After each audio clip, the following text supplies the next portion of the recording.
You know, a few years ago, becoming a Clash Royale creator felt like a dream. You could upload a simple deck guide, a chest opening, or even just a few ladder matches, and thousands of people would watch. New creators were popping up everywhere, established creators were pulling millions of views, and for many people, Clash Royale wasn't just a game, it was an entire ecosystem. We have had ups and downs before, but this time was genuinely different.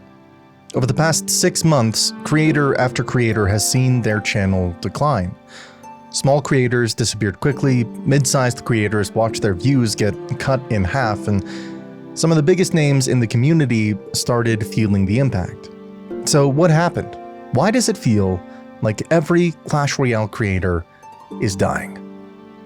Now, if you've been around the Clash Royale community for a while, you've probably heard this before. Every few years, somebody declares the game dead. When level 14 was announced, people said the game was over. Then when evolutions and level 15 were added, people said the game was over for real.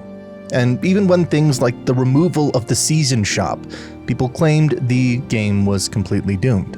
And yet every single time, Clash Royale survived. Players came back, creators adapted, and the game kept moving forward. That is why I don't think what's happening right now is simply another Clash Royale is dying movement. Because this time, it unfortunately isn't just the game that's struggling. It's the creators too. And don't get me wrong, we've struggled before, but we really haven't seen this big of a drop ever. And it actually goes a lot deeper than you might think. Now, hey, before we start blaming Clash Royale for everything, there is something important we need to acknowledge. The internet isn't the same place it was a few years ago. Back then, uploading Clash Royale videos was enough. But it's the big 2026 now. And clearly, YouTube has changed. I mean, the internet as a whole has changed. Viewers included. I mean, audiences grow up. And the amount of competition exploded. Today, Clash Royale creators aren't just competing against other Clash Royale creators, they're competing against every game, every live stream, every TikTok clip, every YouTube short, and really just about every other piece of content fighting for your attention. And yet despite all of that, Clash Royale was still surviving. Not necessarily doing amazing, but it had its own little niche community. Sure, views weren't what they used to be. The days of chest openings getting millions of views were long gone. But, creators adapted. Over the last few years, we've seen creators start to make documentary-style videos like we do on this channel. We've seen them make challenge videos going from 0 to 5,000 trophies using only flying cards or the starter deck. They simply got creative with it. The ecosystem was smaller, but it was still alive. And somewhere towards the middle of 2025, a huge miracle was waiting. You see, Clash Royale had one thing going for it that most games would kill for. Everyone knew what it was. Even if you hadn't played in years, you probably remembered it. Whether it was the king, the hog rider, or the sound of winning a game. Millions of people had quit the game, but they hadn't forgotten it. And all it would take was one person to remind them, one creator to put Clash Royale back in front of a massive audience. And that is exactly what happened. In 2025, one of the biggest gaming creators on the internet started playing Clash Royale again. You might be familiar with the name Jinxie, and almost overnight, the game exploded. Streams were pulling massive numbers, clips were everywhere, people who hadn't touched the game in years were installing it. Search interest shot up, and for the first time in a very long time, Clash Royale wasn't just surviving, it was growing. And for creators, this should have been the best thing that could have happened. More players meant more viewers. It felt like Clash Royale had finally been given a second chance. And it wasn't just the numbers either. For the first time in years, Clash Royale actually felt relevant again. For starters, memes were everywhere, whether it was "this is why we clash," sneaky golem clips, or some completely ridiculous interaction blowing up on social media. People were talking about the game again. Even evolution releases felt different. Instead of only one core community reacting to the new ones that were releasing, every new evolution became an event due to the many people engaging with the game. Players were speculating, arguing about balance, and waiting to see what Supercell would do next, more than ever. But what made this comeback even more special was the timing. And before I explain why this was such a special timing, please consider subscribing. I mean, this literal video is about channels dying, including this one, so your support is more appreciated than ever. Seriously, genuinely, thank you guys so much. Having this channel has been a gift, and you guys are what made it possible. Anyway, the timing. So back to 2016. Clash Royale became popular because everyone was playing it, but the internet was completely different back then. TikTok didn't exist, short-form content wasn't dominating social media, memes spread slower, and gaming communities were far more isolated. But 2025, with Jinxie around, was the first time Clash Royale had truly exploded in the modern internet era. Suddenly, clips were everywhere. Memes like "This is why we clash" spread far beyond the actual player base, and I've heard friends and family speak of the sneaky golem while they don't even play the game. Every stream generated clips, every tournament generated highlights, and social media was constantly feeding the game's momentum. That's what made the whole thing feel different from previous revivals. This wasn't just old players returning for nostalgia. Clash Royale had somehow become part of internet culture again, and this time bigger than ever before. For the first time in years, the game wasn't living inside its own little community. It was being discussed on TikTok, shared on Twitter, clipped on Twitch, and recommended by the algorithm to millions of people who hadn't thought about Clash Royale in ages. It genuinely felt like the game had become relevant again, and maybe even more relevant than ever. The excitement spread far beyond the existing Clash Royale community as well.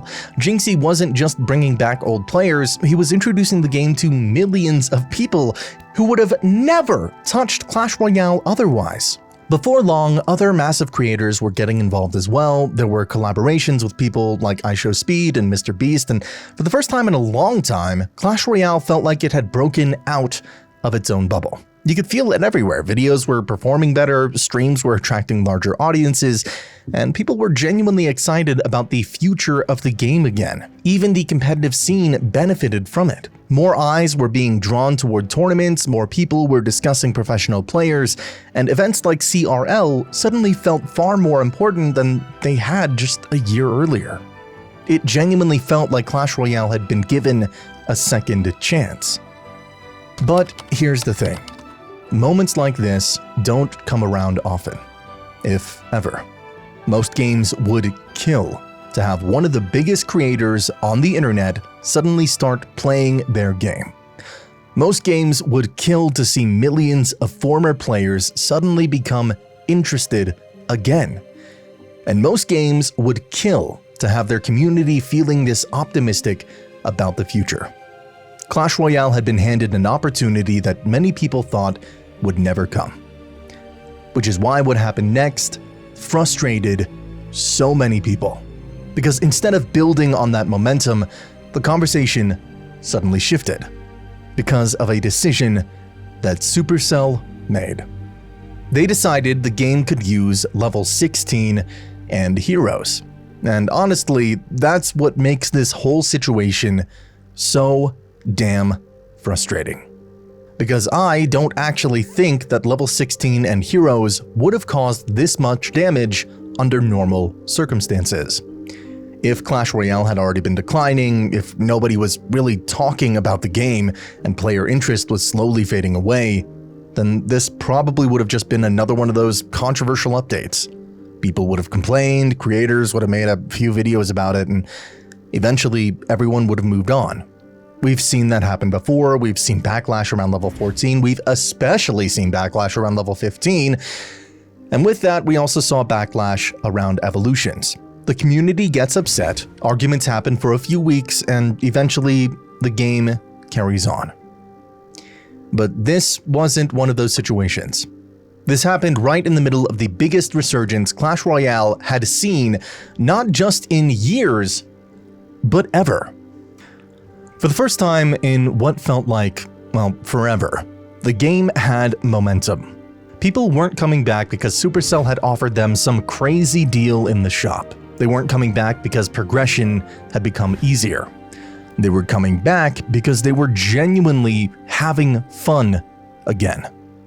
For a few months. It felt like the game had escaped the cycle it had been trapped in for years.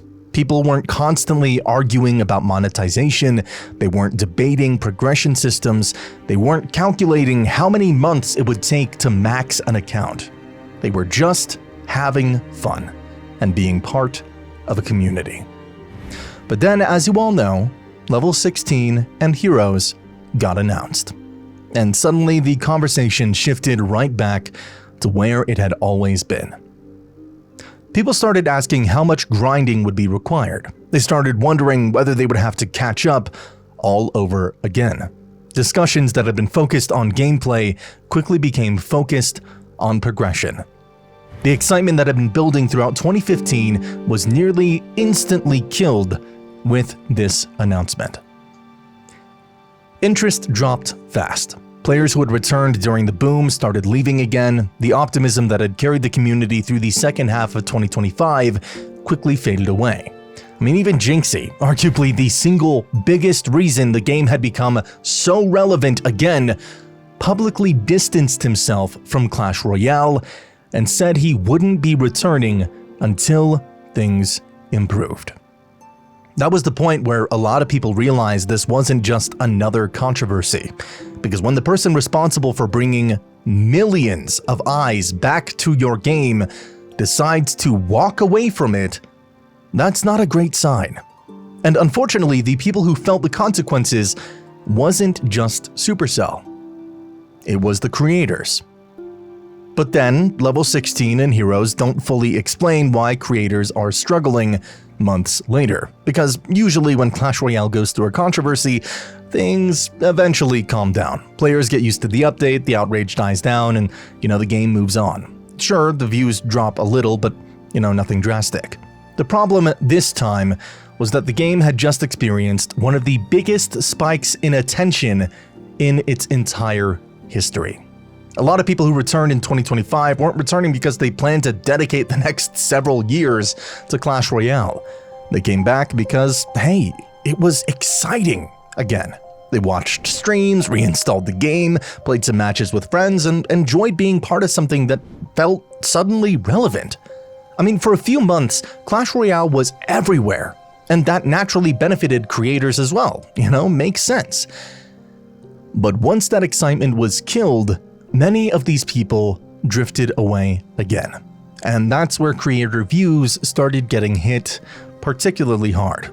You see, a player doesn't need to quit Clash Royale to stop watching Clash Royale content. Someone might still open the game a few times a week, play some ladder matches, and enjoy the occasional update while no longer feeling the need to watch videos every day. When enough people do that at the same time, creators feel it immediately. And that's why the decline wasn't limited to a few channels. Small creators were hit, mid-sized creators were hit, even larger creators started noticing significant drops in viewership. The game still had players, but the level of engagement that existed during the resurgence simply wasn't there anymore. Viewers had seen all the content that there was, whether it was on TikTok, YouTube, or really anywhere else. They were burnt out from seeing Clash Royale content. I mean, like I said, they might still play the game, but they weren't part of the community anymore. At least, not in the same way. For many creators, it felt like they had been given a glimpse of what Clash Royale could be before watching it slowly slip away again. The audience wasn't disappearing overnight, it was gradually becoming less invested, less engaged, and less interested in consuming Clash Royale content on a regular basis. And when your entire career depends on people caring about the game, that is a very difficult problem to solve. Now, I'm not gonna sit here and call out views or subscriber losses of channels. I think that's in bad taste. But if you look at your favorite creators and go back to their videos a few months ago, you can see it for yourself. And it's honestly heartbreaking. Please go show some love to those creators and leave a comment telling them that you appreciate them. But the past few months, I know basically everyone in the community needs that. Regardless of whether it was level 16 or just viewer fatigue, it's unfortunate nonetheless. Now, enough about creators. Let's talk about the game and be a little less negative. If you're interested, click on this video right here where I talk about the 5 most hated playstyles in Clash Royale. Trust me, you're gonna relate, and hopefully, I'll see you there.